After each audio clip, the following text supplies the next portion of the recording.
Hi friends, welcome back to our channel. నా పేరు నాగేష్ రంగపురం. ఈరోజు ప్రిడిక్షన్ వచ్చేసి IPL match number 68 RCB versus CSK. ఈ మ్యాచెస్ తోటి ఆల్రెడీ టాప్ 3 పేరుతో కన్ఫర్మ్ అయిపోయిన క్వాలిఫైకి. ఈ match SRH CSK versus RCB తోటి జరిగే మ్యాచ్ తోటి 4th పొజిషన్కి క్వాలిఫై అయ్యే ఛాన్సెస్ ఉన్నాయి ఇద్దరికి. సో సిఎస్కేకి ఆర్సీబీ చాలా మంచి ఛాన్స్ అనుకొని చెప్పాలి. ఎవరు గెలిచినా సరే కొంచెం సిఎస్కే గెలిస్తే కొంచెం ఈజీగా క్వాలిఫై అయ్యే ఛాన్స్ ఉంది. బట్ ఆర్సీబీ క్వాలిఫై కావాలనుకున్నారనుకో కొంచెం సీనియర్ ఉంది అండి, దానికి ఒకవేళ అది క్వాలిఫై కావాలనుకుంటే ఫస్ట్ బ్యాటింగ్ పట్టిరనుకో 11 runs తోటి గెలవాల్సి ఉంటుంది. ఒకవేళ సెకండ్ బ్యాటింగ్ చేసిరనుకో ఆర్సీబీ వాళ్ళు సిఎస్కే ఎంత అయితే టార్గెట్ ఇచ్చారో ఆ టార్గెట్ను 18.1 ఓవర్స్లో ఫినిష్ చేస్తే వాళ్ళు క్వాలిఫై అయ్యే ఛాన్సెస్ అయితే ఉంది. ఇప్పటికైతే కేకేఆర్, ఆర్ఆర్, ఎస్ఆర్హెచ్ అయితే కన్ఫర్మ్ అయింది. ఒకవేళ తక్కువ టార్గెట్ తోటి కాకుండా నార్మల్గా గెలిచినాయి అనుకో సిఎస్కే క్వాలిఫై అయ్యే ఛాన్స్ ఉంటుంది. అందుకోసం చాలా ఇంపార్టెంట్ అని చెప్పుకోవాలి. ఇప్పుడు ఈ సీజన్లో బెంగళూరు వాళ్ళు ఓన్లీ ఫ్యాన్స్ హృదయాలను గెలుస్తారో లేకపోతే మ్యాచ్ గెలిచి కప్పు కొడతారు అని చెప్పి చూడాల్సి ఉంటుంది. అందరికీ చాలామంది fans waiting, Virat Kohli fans. దాంట్లో నేను కూడా కొన్ని ఆర్సీబీ కప్పు కొడితే చూడాలంటని చెప్పి నాకు కూడా ఉంది. సో ఇది పిచ్ వచ్చేసి చిన్నస్వామి స్టేడియం బెంగళూరు పిచ్. కొంచెం బ్యాటింగ్ పిచ్ అనుకొని చెప్పాలి. ఎవరికి టాస్ గెలిచిన కన్ఫామ్గా అయితే బౌలింగ్ ఎంచుకునే అవకాశం ఉంటుంది. బట్ ఈ పిచ్ గురించి, ఈ మ్యాచ్ గురించి మాట్లాడుకుంటే రైనింగ్ వచ్చే పర్సెంట్ అయితే 90% అయితే కనబడుతున్నాయి. కన్ఫామ్ రైనింగ్ వస్తుందని చెప్పి అనిపిస్తుంది ఈ మ్యాచ్ అయితే. సో రైనింగ్ వస్తే కూడా సిఎస్కేకి అడ్వాంటేజ్ ఛాన్సెస్ ఉంటాయి. సో ఈ మహేంద్ర సింగ్ ధోని కూడా లాస్ట్ మ్యాచెస్ అని చెప్పుకోవచ్చు. సిఎస్కేలో మహేంద్ర సింగ్ ధోని కూడా లాస్ట్ మ్యాచెస్ అనుకొని చెప్తున్నాడు. ఇటు ఆర్సీబీలో విరాట్ కోహ్లీ కూడా లాస్ట్ ఒకవేళ నాకు తిక్క కూడా రేగిందనుకో కన్ఫామ్గా మ్యాచ్ వదిలేసి దూరంగా వెళ్ళిపోతాను, ఆడకుండా ఎవరు కనబడని చెప్పుకుంటున్నాడు. సో మ్యాచ్ అయితే చాలా టఫ్గా కనబడుతుంది ఫ్యాన్స్కి అయితే. ఎందుకంటే వాళ్ళు నెక్స్ట్ సీజన్లో కానీ నెక్స్ట్ మ్యాచెస్ కానీ ఆడతాడో డౌట్ ఉంది. కాబట్టి ఇద్దరు ఫ్యాన్స్, ఒకటి అటు ధోని ఫ్యాన్స్ సిఎస్కే ఫ్యాన్స్, ఇక్కడ ఆర్సీబీ ఫ్యాన్స్, కోహ్లీ ఫ్యాన్స్ అయితే చాలా ఎదురు చూస్తూ ఉన్నారు ఈ మ్యాచ్ కోసం ఎట్లా ఆడుతుందని చెప్పి. సో రైనింగ్ పడకుంటే కన్ఫర్మ్ అయితే పడుతుందని అనిపిస్తుంది. బట్ బౌలింగ్ తీసుకుంటే కొంచెం సీనియర్ అనేది గెలిచే ఛాన్సెస్ ఎక్కువ ఉంటాయి. కాబట్టి టాస్ అనేది చాలా కీలకంగా మారుతుంది. ఒకవేళ టాస్ వేయకుండానే మ్యాచ్ కూడా రద్దు అయిందనుకో వీళ్ళకు ఇద్దరు ప్లేకి వెళ్ళే ఛాన్సెస్ అయితే చాలా తక్కువ ఉంటాయి. సో ఓవరాల్గా చూసుకుంటే ఒకవేళ మ్యాచ్ కూడా ఆడిందనుకో ఎట్లా ఉంటుందో ఒకసారి చూద్దామండి.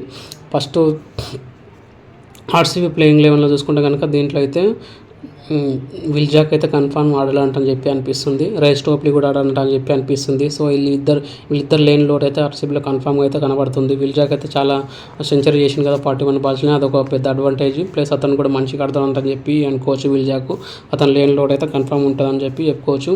సో రైస్ టోప్లీ అతను కూడా క్యాచ్ మంచిగా పెట్టింది కదా, బౌలర్ అతను మంచి ప్లేయర్ అనుకొని చెప్పొచ్చు. ఇద్దరు లేన్ లోడ్ అయితే కన్ఫర్మ్ అయితే ఆర్సీబీలో కనబడుతుంది. వీళ్ళిద్దరు కాకుండా ఒకసారి ప్లేయింగ్ లైన్ ఎట్లుంటుందో ఒకసారి చూద్దాం. ఆర్సీబీ విషయానికి వస్తే Virat Kohli, fab do Plessis పర్వాలేదు అనిపిస్తుండ్రు. ఆరెంజ్ క్యాప్ తోటి అయితే విరాట్ కోహ్లీ చాలా దూకుడుతో ఆడుతుండొచ్చు కనబడుతున్నాడు. అట్లా కాకుండా స్ట్రైక్ రేట్ విషయానికి వస్తే లాస్ట్ 2-3 మ్యాచెస్లో అయితే చాలా మంచిగా ఆడుతున్నాడు అనుకొని చెప్పాలి. ఫ్యాబ్ డూ ప్లెసిస్ క్యాప్టెన్సీ పరంగా గాను, ఇట్లా ప్లేయర్గా గాను, బ్యాట్స్మెన్ పరంగాను ఫస్ట్ మ్యాచెస్ కానీ ఇప్పుడు దూకుడుగా ఆడుతున్నాడు అనుకొని చెప్పాలి. ఒకవేళ దీంట్లో కనుక మ్యాక్స్వెల్ కూడా ఆడకుంటే కనుక అట్లు విల్జాక్ ప్లేస్లో మ్యాక్స్వెల్ తీసుకుంటున్నారు కదా. ఒకవేళ ఫస్ట్ నుంచి ఇప్పటివరకు అయితే ఒక 20 runs 30 runs కూడా చేసిందే లేదు మ్యాక్స్వెల్. ఒకవేళ ఈ మ్యాచ్ గెలిస్తే మంచి కుదురుకొని కూడా మ్యాచ్ ఒక 80-70 runs కొట్టిననుకో వీళ్ళకి కొంచెం అడ్వాంటేజ్ అయ్యే ఛాన్సెస్ ఉంటుంది ఆర్సీబీకి. లేదంటే ఫస్ట్ లాగా రెగ్యులర్గా అవుట్ అయిందనుకో చాలా కష్టాలు తప్పవు ఆర్సీబీకి.